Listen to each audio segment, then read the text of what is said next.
अस्सलामु अलैकुम वरहमतुल्लाहि वबरकातुहू। बिस्मिल्लाहिर्रहमानिर्रहीम। नहमदुहू व नुसल्ली अला रसूलिहिल करीम। अम्मा बाद। मोहतरम नाज़रीन इकराम, एक साहब हैं ज़ुबैर अहमद, ये एक सवाल करते हैं कि हातिम नाम का क्या मतलब है, क्या ये सहाबी का नाम है? प्लीज़ बताइए। देखिए, हातिम जो है ना, हातिम ये अरबी ज़ुबान का लफ्ज़ है। बड़ा हा है, अलिफ है, ता है और मीम है। हातिम ये अरबी ज़ुबान का लफ्ज़ है और अरबी ज़ुबान में हातिम के माना आते हैं काजी, यानी फ़ैसला करने वाला। इसके अलावा इसके और भी बहुत सारे मानी आते हैं, जैसे सखी यानी बहुत सखी आदमी, फयाज बुलंद हौसला, ये सब इस नाम के माना है, यानी हातिम नाम के ये सारे माना है।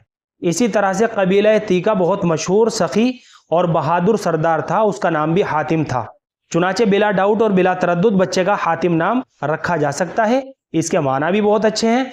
और ये जो आपने मालूम किया है कि क्या हातिम किसी सहाबी का नाम है, जी हाँ, सहाबा इकराम के नामों में से एक नाम है। हातिम जो नाम है यह सहाबा इकराम के नामों में से एक नाम है। चुनाचे इतनी निस्बत काफ़ी है बच्चे का हातिम नाम रखने के लिहाज से। मुझे उम्मीद है कि आप सभी हज़रात को अच्छी तरह समझ में आ गया होगा। अल्लाह हम सबको सुन्नत व शरीयत पर पाबंद फरमाए। फ़क़त वल्लाहु आलम।